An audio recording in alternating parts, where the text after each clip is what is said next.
Of all the piston aero engines throughout World War II, one engine above all others remains shrouded in mystery. While books and articles surrounding other power units can be hunted down and scavenged, one engine, the holy grail of piston aero engines, eludes rediscovery. That engine is the Rolls Royce Crecy. This experimental two-stroke sleeve-valved V12 monstrosity was so powerful that it would have bridged the technological gap between the piston engine and the jet had there been any delay at all in the jet program. As it turned out, the jet was adopted extremely quickly, and thus the Crecy was stillborn. However, regardless of the fact that it never properly flew, it deserves to be remembered as the technological masterpiece it truly was.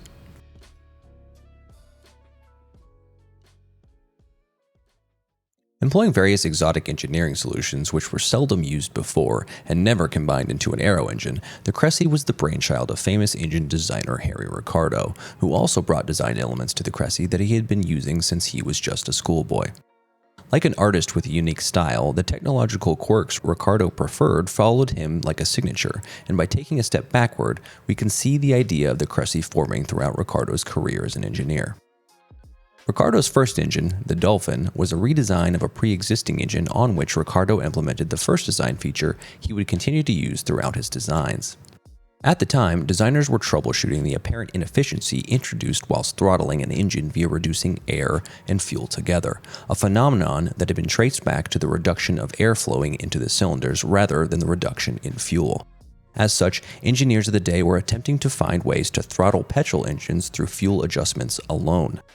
One way to partially circumvent this issue was the stratified charged method, which Ricardo incorporated into his Dolphin design. In this method, by using a bulbous combustion chamber, a rich mixture was preserved near the spark plug, even when the mixture was made excessively lean beyond the point a normal chamber would no longer combust. In this way, a petrol engine can be throttled using a wider, more versatile range of fuel-air ratios. Another key design feature Ricardo became known for prior to World War II was his love for sleeve valve designs. After Ricardo finished his education at Cambridge, he went on to work for a civil engineering firm, but he still kept a massive machining garage behind his house so he could continue to work on various engine projects. When World War I broke out, Ricardo found himself designing an airship engine for the Royal Naval Air Service, and additionally, he helped design the 150 horsepower engine used in the British Mark V tank. At this time, Ricardo also became one of the first engineers to study the phenomenon of knock and ways to circumvent it. In discovering knock, Ricardo was also one of the first to begin developing methods for measuring knock. Prior to the widespread adoption of the American octane number system, Ricardo and his colleagues measured the likelihood of fuel detonating in terms of toluene number. This knowledge, that of the relationship between fuel quality and the ability to delay the onset of the knock phenomenon, led Ricardo down the path that would eventually lead to his love of sleeve valve designs. In his own words, "In those days we had to deal with very inferior fuels, with an octane number of less than 60, and I was much impressed by the fact that as compared with our overhead poppet valve engine, we could employ just one whole ratio higher compression on the same fuel and gain a very big advantage." It was for this reason that Ricardo became such a fervent proponent of the sleeve valve designs, and as such he was responsible for convincing Sir Roy Fedden of the Bristol Airplane Company to build a complete engine. While Fedden at first had his misgivings, he eventually had a change of heart and began investing huge sums of money into developing sleeves able to tolerate the incredible power their later engines would produce. For perspective, Bristol and Vickers tried between 50 and 60 compositions of steel and about 1,100 heat treatments to get a sleeve that was right for production. The cost of this research was about 2 million British pounds, and incidentally, this was about twice what the Ministry of Aircraft Production spent in World War II on Whittle and the power jets in the development of the jet engine. Concerning sleeve valve designs, Ricardo was later quoted as saying, "It was perhaps unfortunate that the only firm which was sufficiently interested to take an active part was wedded to air-cooled radial engines. That so many years should have elapsed between the completion of the research and its practical development was bitterly disappointing to me. All the more so since the advantages of the sleeve valve aero engine were most apparent in the days when we were using relatively low octane fuels." Such a statement sheds light on the previous video we did about the Napier Sabre. It would appear that the sleeve valve's biggest advantage was its ability to use inferior fuel, and when quality fuel production took off, the sleeve valve was already outclassed before the engines that featured the technology entered widespread production. Nonetheless, the choice to use a sleeve valve in the Crecy would have other advantages that we'll touch on in a bit. It was during this point in history that the promises of the diesel engine also became well known. As diesel engines are virtually immune to knock, it was briefly thought that a compression engine, as they were called, may hold the key to the engine of tomorrow. As petrol engines at the time, again, were limited by the low octane number of their fuel, and aviation diesel had recently begun achieving higher and higher specific power ratings, it made sense at the time to consider that a diesel design may soon overtake a petrol engine in terms of viability. The first time Ricardo incorporated these two ideas, that is, a diesel using sleeve valves, was an experimental engine dubbed the E40. In this early design, a cylinder projection of the cylinder head was fitted into the top end of the sleeve and carried piston rings for sealing. However, in this two-stroke diesel, Ricardo noted, these rings were never really trouble-free, and in spite of their own separate supply of lubricating oil, they were prone to gumming and carbon deposition, which rendered them useless. To remedy this, the E40 was redesigned into the E44, which removed the cylinder head rings altogether and exhausted over the top edge of an open sleeve. In this way, the cylinder head became a lid containing only the combustion chamber, and this idea, that is, exhausting directly over the top of the sleeve, would result in the massive exhaust thrust the Crecy would later enjoy. But before the Crecy's development would properly start, Ricardo needed to shift from diesel design back to petrol engines. That wouldn't occur until war loomed on the horizon, and the method of enemy aircraft detection was revolutionized by the invention of radar technology. By incorporating radar into the tactical picture, fighters in the air war would no longer need to constantly loiter in case enemy aircraft were detected. Instead, they could be scrambled upon enemy detection. However, an engine able to haul a fighter up to the required altitude in time would be necessary. This need gave rise to the proposal of a sprint engine. A proposal was first made by Henry Tizard at the English Subcommittee's December 1935 meeting. In that meeting, Henry Ricardo raised the question of whether a high fuel consumption could in fact be permissible under certain circumstances, and if that was the case, he believed that the two-stroke petrol appeared to be an attractive design. 2 months after this meeting, Ricardo officially submitted his report entitled High Power Two-Cycle Engine for Special Purpose Machines.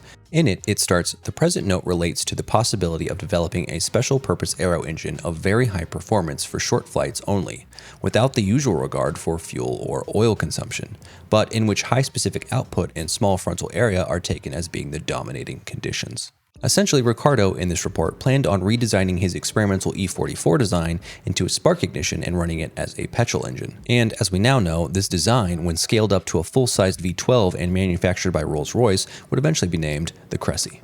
It's also important to note that while Henry Tizard had suggested to Ricardo that he develop such a sprint engine, he had not only placed a bet on a radar-directed fighter's power plant with Ricardo, but with Hayne Constant, who would design the first British axial flow turbojet.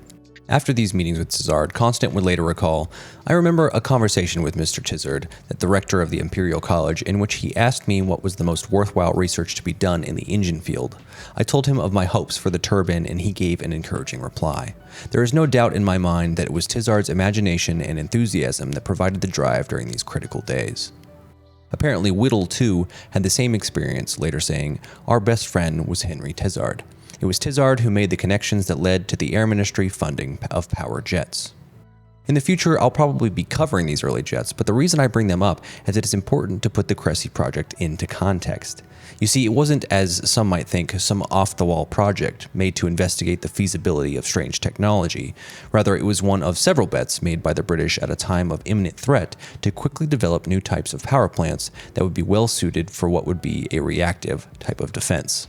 So if the Crecy was supposed to be this radically powerful engine capable of scrambling fighters in short order, how did it work?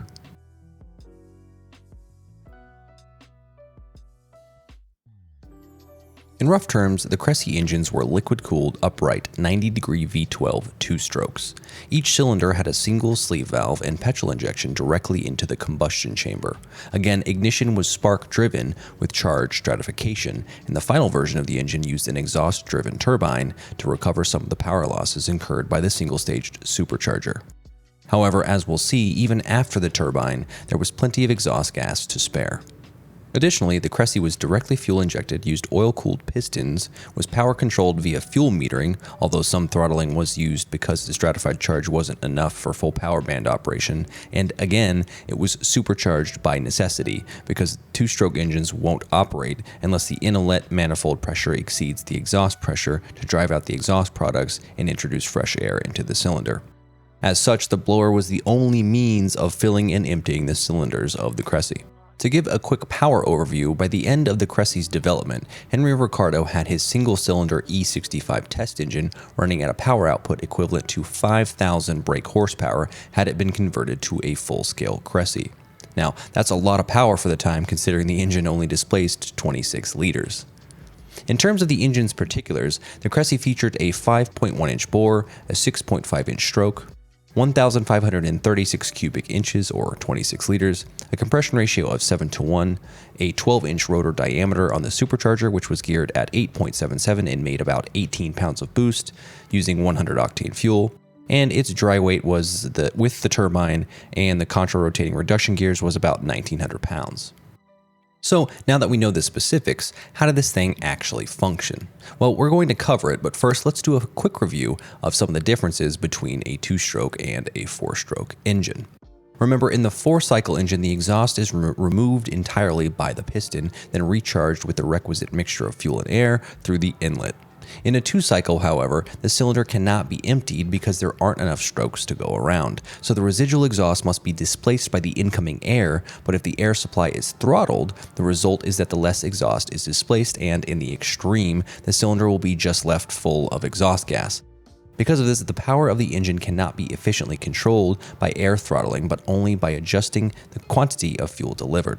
Essentially, power control is more similar to a diesel or a jet engine than a typical four-stroke. Also, in a four-cycle engine, air displacement is limited by the volume the piston is capable of displacing, whereas in a two-cycle engine, there's a period in which both inlet and exhaust valves are open at the same time, creating a period in which air can escape. Because of this, at any given boost pressure, the same weight of air will pass into and through the cylinder per unit of time, whether the engine speed is 300 or 3,000 revolutions per minute. In the 300 RPM case, maybe 10 cylinder volumes of air move through the per cycle, whereas in the 3,000 RPM case, perhaps only one. Regardless, it's important to remember that without positive blower pressure, a two-stroke will not scavenge exhaust gases, nor will it create any power. Again, remember that exhaust pressure is one of the biggest advantages of the two-stroke because it has double the number of power strokes as a four-stroke. So while a Merlin was expected to provide about 150 pounds of exhaust thrust, a Crecy delivered 300. This will be important to remember when we compare the Crecy to the Griffin and the Merlin later on. And while we're on the topic of exhaust, let's talk about the ridiculousness that was the Crecy's exhaust note. You see, because the Crecy exhaust ports opened almost instantly, unlike a poppet valve design, and it opens 91 degrees after the top dead center when the pressure in the cylinder is still high, you're hearing 36,000 pulses per minute at 3,000 revolutions per minute. That's twice as many as a four-stroke V12. This combination of rapid opening, high-pressure exhaust, and the high frequency of the pulses produced an exhaust sound like no other, which, incidentally, is the most memorable feature of the Crecy. Apparently, when the engine first ran, the air raid sirens went off in Nottingham, 15 miles away. Now, we don't actually have any recordings of the Crecy, unfortunately, and while it wasn't a diesel, the closest engines we have recordings of are high-displacement two-strokes such as the Detroit diesel. While the Crecy would have no doubt been louder than a Detroit diesel, the exhaust note would have been somewhere in the ballpark. So, without further ado, for your viewing pleasure, behold a large, screaming two-stroke.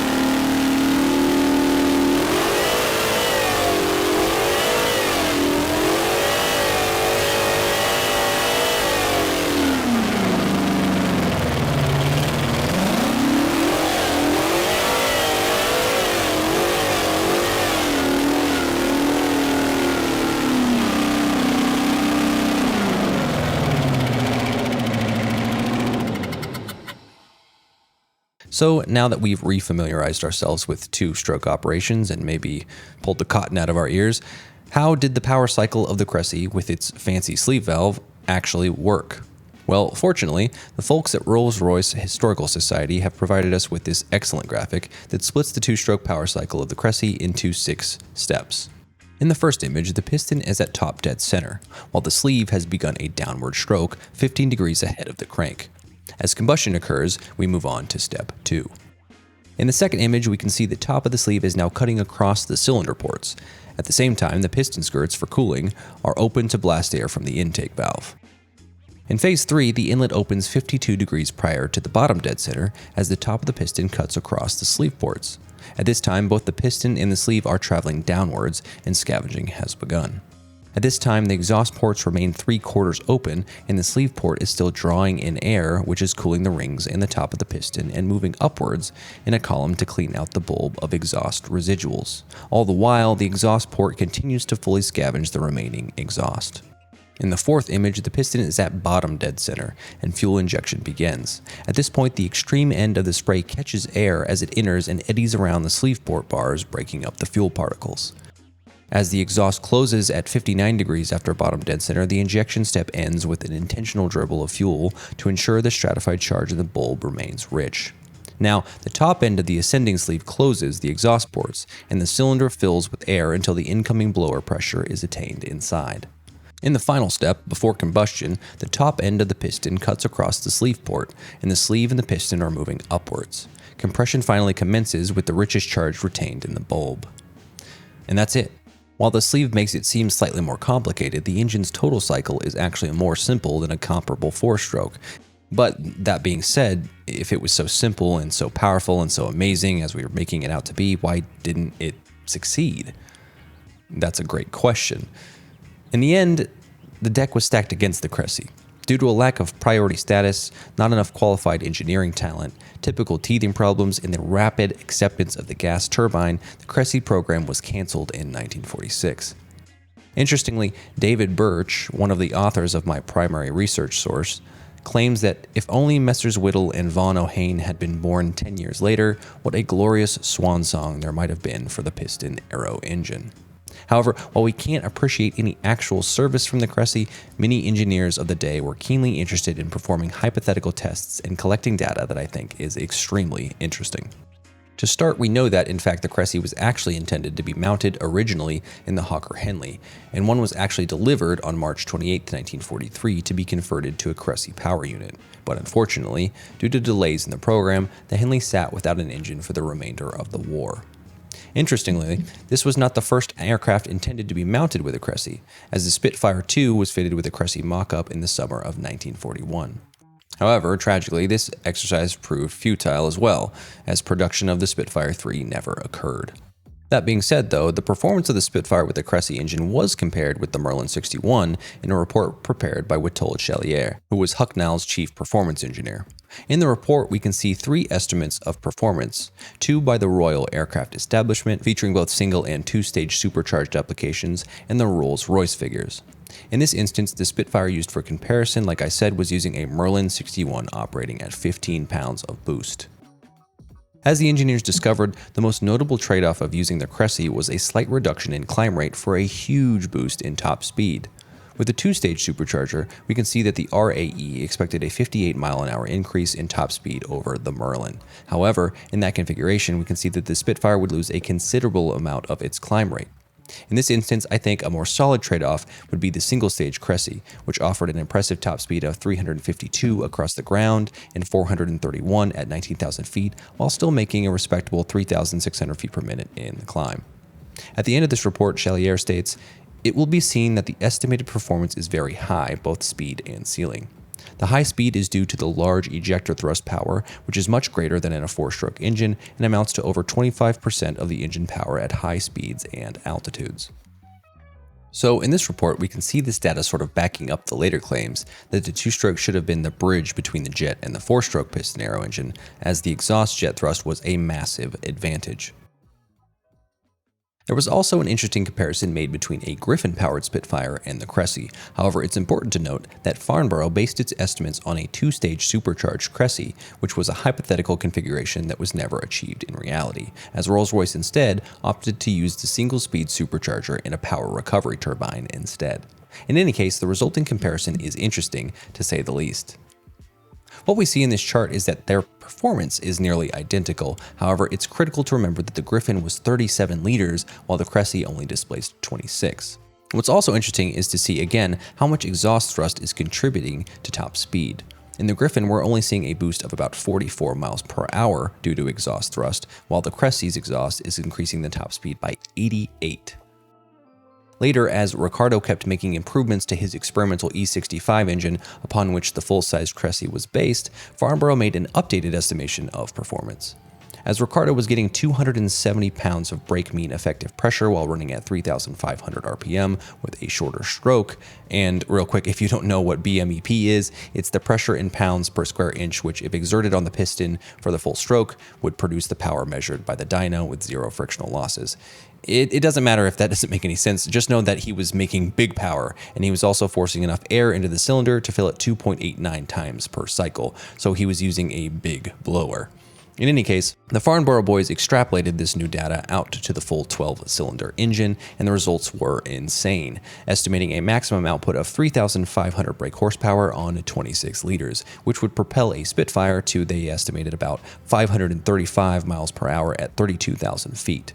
Again, these numbers were thought to be achievable primarily due to the jet thrust of the Crecy. However, it was later determined that the Crecy was probably too powerful for the Spitfire, and interest moved toward mating this beast instead with a Mustang.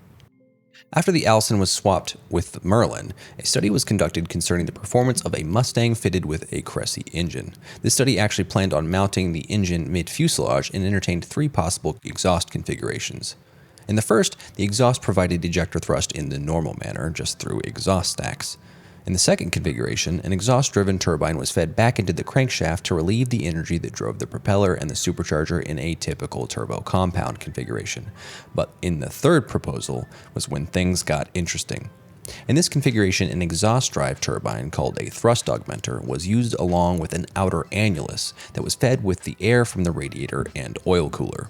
The resultant mixture was exhausted into a jet pipe, and a combustion was assisted by the ignition of any unburnt fuel within the air purged through the exhaust ports during the scavenging cycle. Essentially, it was a bypass jet, or the start of the very first motor jet, which is awesome and also a topic for another video. Just know that essentially at this point, we're so close to just being a pure jet engine that the reciprocating bit is maybe superfluous, but it is pretty awesome and pretty crazy when we look back at it. So, in closing, while it is perhaps a disappointment that the Crecy's amazing performance was never fully realized, it isn't surprising. Like many of the ingenious, wonderful piston engine innovations of World War II, the death knell of the Crecy came alongside the first pure jet engines. However, it should be remembered that, in the words of Henry Tizard himself, the research had revealed that the two-stroke sleeve valve cylinder was capable of a maximum power output of nearly double that of a contemporary four-cycle engine, nearly 200 horsepower per liter. Thusly, it seems probable that, had the turbine not materialized, the two-stroke would have proved the next step in the development of the aero engine. As always, guys, thank you so much for tuning into Flight Dojo. If you made it this far, we hope that you enjoy our content enough to hopefully subscribe. Also, you asked and we answered. The Flight Dojo channel now has its own official Patreon. Admittedly, it isn't too fancy at this point. Mainly, it's just a digital tip jar. But if you enjoy the research going on here at Flight Dojo and want to be involved in deciding which content we cover next, you can hop on over to the Patreon at patreon.com/flightdojo and send us a few bucks. That being said, thanks again for watching, and we will see you guys next time.